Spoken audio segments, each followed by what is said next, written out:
Hello everyone. इस video में हम डिस्कस करेंगे कि how to write an essay. Essay को पैराग्राफ में लिखा जाता है और एक पैराग्राफ की लेंथ तकरीबन 7 to 9 लाइंस होना चाहिए।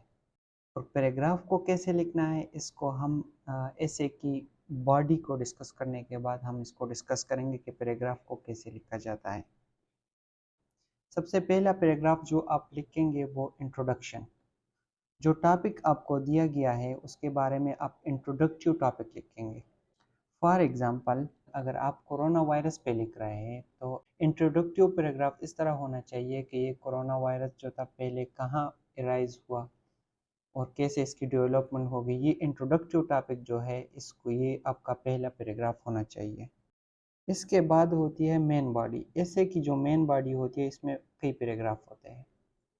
डिपेंड करता है कि जिस टॉपिक पे आप लिख रहे हैं और कितने वर्ड्स की आप ऐसे लिख रहे हैं, वो अपने उसके मुताबिक अरेंज करना होता है पैराग्राफ की शक्ल में। मेन बॉडी के जो पैराग्राफ आप शुरू करते हैं तो आप एक पैराग्राफ में ये लिखे कि कैसे कोरोना वायरस ने इकोनॉमिकली, हेल्थ सेक्टर और एजुकेशन को कोरोना वायरस ने इफेक्ट किया। एक पैराग्राफ इस पे लिखे। दूसरा पैराग्राफ फॉर एग्जांपल आप लिखना चाहते हैं तो कैसे सेफ्टी मेजरमेंट इसके क्या है, इसको हम कैसे कंट्रोल कर सकते हैं। तीसरा पैराग्राफ इस पे लिखे। इसी तरह जो आपके टॉपिक के मुताबिक पैराग्राफ लिखते जाए। इसी तरह जब आप सारी चीज़ें कवर करते हैं तो आखिरी जो पैराग्राफ होता है उसको कंक्लूजन कहते हैं। कंक्लूजन में आप इस सारे इसे की निचोड़ निकाल लें और साथ में कुछ सजेशन लिख दें। तो ये एक जनरल स्ट्रक्चर था ऐसे लिखने का। अब सबसे इम्पॉर्टेंट पॉइंट, ये जो पैराग्राफ आप लिख रहे हैं ये आपस में थीमेटिकली लिंक होना चाहिए। फॉर एग्जांपल आपने 7 पैराग्राफ लिखे हैं, 6 पैराग्राफ लिखे हैं, जितने भी लिखे हैं ये थीमेटिकली लिंक होना चाहिए। थीमेटिकली लिंक होने का मतलब ये है कि जिस तरह मैंने एग्जांपल लिया कोरोना वायरस का, इसी तरह फॉर एग्जांपल अगर आप पैराग्राफ इंट्रोडक्शन लिख रहे हैं, इंट्रोडक्शन के बाद आप लिख रहे हैं कि इकोनॉमिकली इसने दुनिया को कैसे इफेक्ट किया है, हेल्थ सेक्टर को कैसे इफेक्ट किया है। तीसरा पैराग्राफ आप लिख रहे हैं कि एजुकेशन में कैसे इफेक्ट किया है। चौथा पैराग्राफ आप लिख रहे हैं कि इसको हम कैसे कंट्रोल कर सकते हैं, सेफ्टी मेजरमेंट क्या है।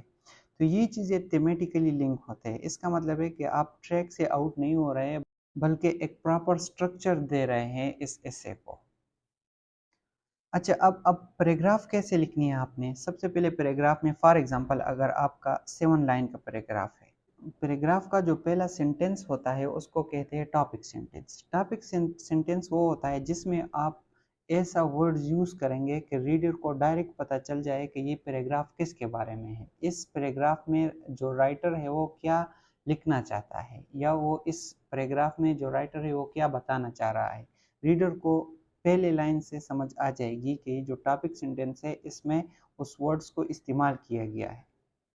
फॉर एग्जांपल, अगर आपका पैराग्राफ इस बारे में है कि कोरोना वायरस की वजह से एजुकेशन कैसे इफ़ेक्ट हुआ है, तो ये जो टॉपिक सेंटेंस है उसमें ये बात आपने सबसे पहले डिस्कस करनी होगी, इसको मेंशन करना होगा कि कैसे कोरोना वायरस की वजह से एजुकेशन सेक्टर जो है वो इफ़ेक्ट हुआ है।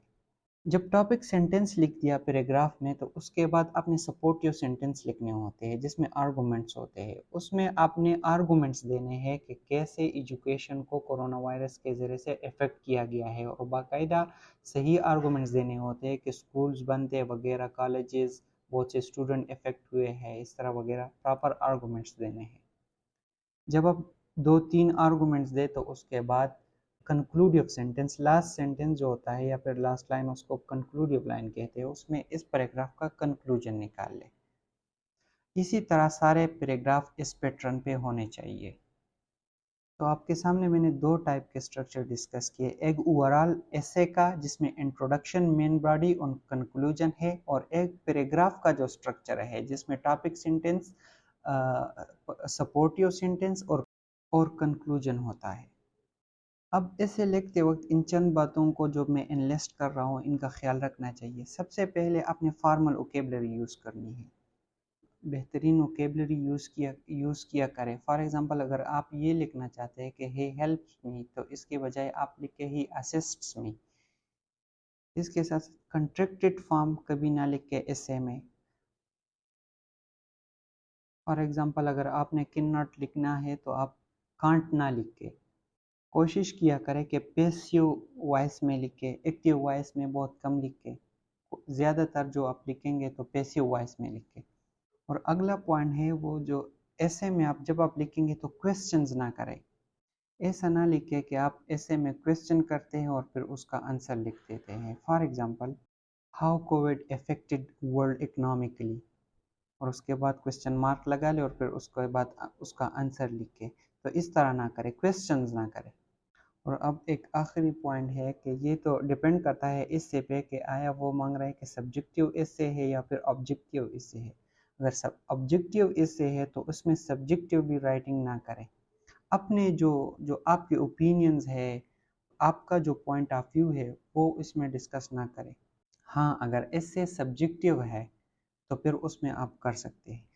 So it was general overview about the structure of an essay.